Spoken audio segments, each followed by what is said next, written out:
Nigeria, oh our Nigeria.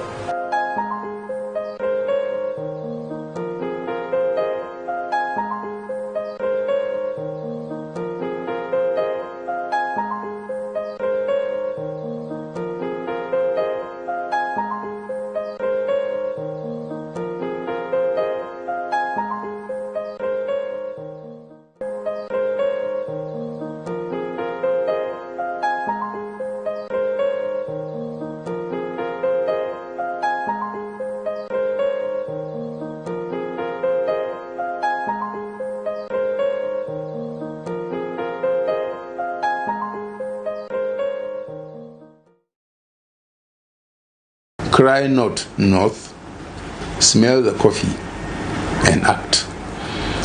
The topic on everybody's, well, not everybody, but almost everybody's lips now is tax reform. Everybody has become an expert.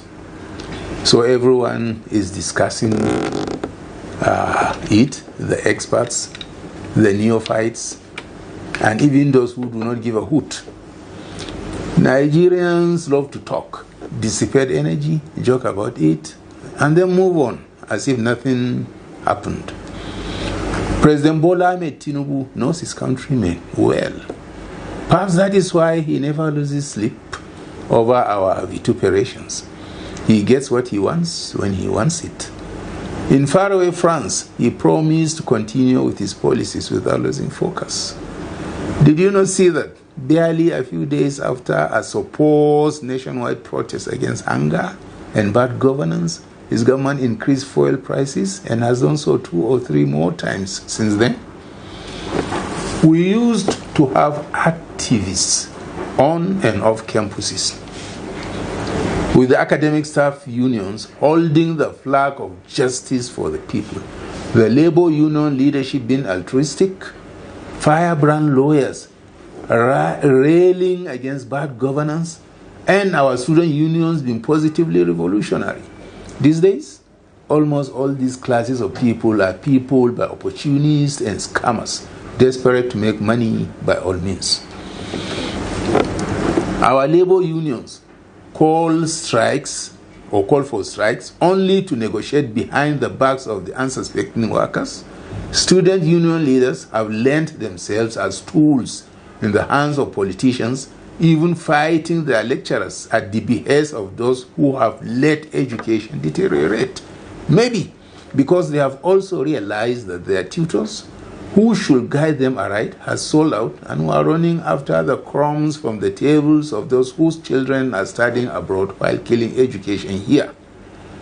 Our labor leaders, who should be profiling solutions to make the country industrialized and productive, for more people to be gainfully employed and our currency to be stronger, are busy negotiating away our future with political leaders so that they will belong and own mansions and imported vehicles and clothes, enriching foreign businesses while killing local production.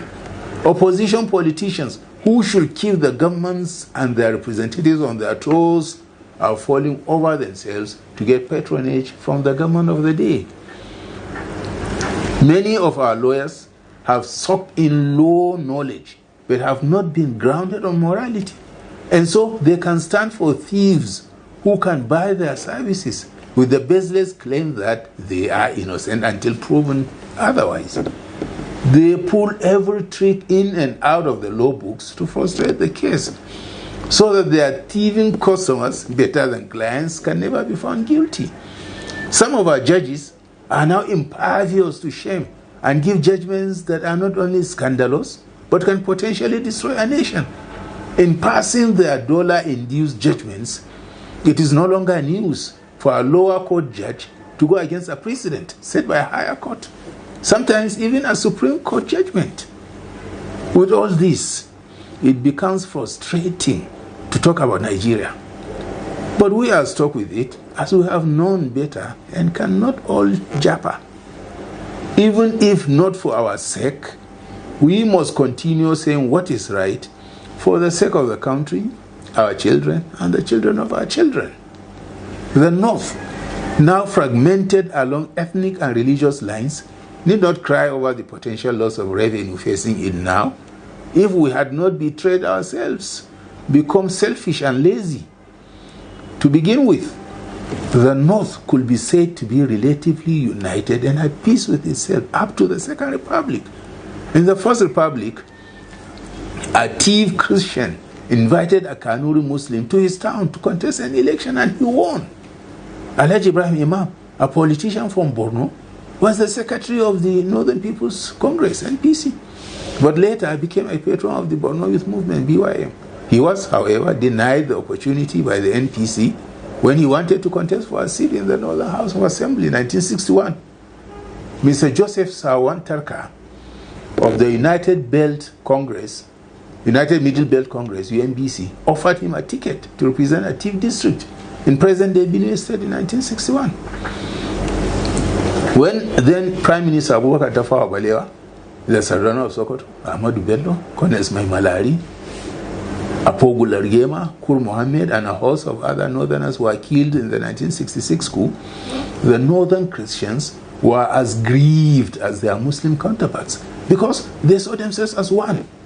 They put not only their profession but life on the line in seeking revenge 6 months later. The Sardauna was such a unifying figure who could travel hundreds of kilometers to go and celebrate with Northern Christian minority kids. He did that when Sondaoni excelled in school. But over time, we started segregating in the North, backstabbing and marginalizing others based on ethnicity or religion. This was a chink in the North's armor, and with cracks like this, outside influence for long out by and envious of the North's seeming oneness put various wedges into the cracks and widened them. Now, many walls have fallen, perhaps irreparably. We have become more like the Arabs who cannot work together and therefore allow their enemies to use them against one another. However, for the North, crying because most headquarters of business concerns are located outside it, what did its leaders do to make the area conducive so that the manufacturers and large businesses can be headquartered there? What did they do when President Goodluck Jonathan disrupted the dredging of the river Niger that could have made Baro a business hub and all settlements along the coastline financially vibrant? When the government of Muhammadu Buhari, a Fulani Muslim leader, came, what did he do to remedy it? What did they do when cotton farming was dealt a fatal blow during President Olusegun Obasanjo's term, thus turning the northern textile sector moribund, sending thousands into the labor market and denying the North revenue and tax by either derivation, consumption, or both? What did they do? Let's meet in the second part. This is part one. Thank you very much.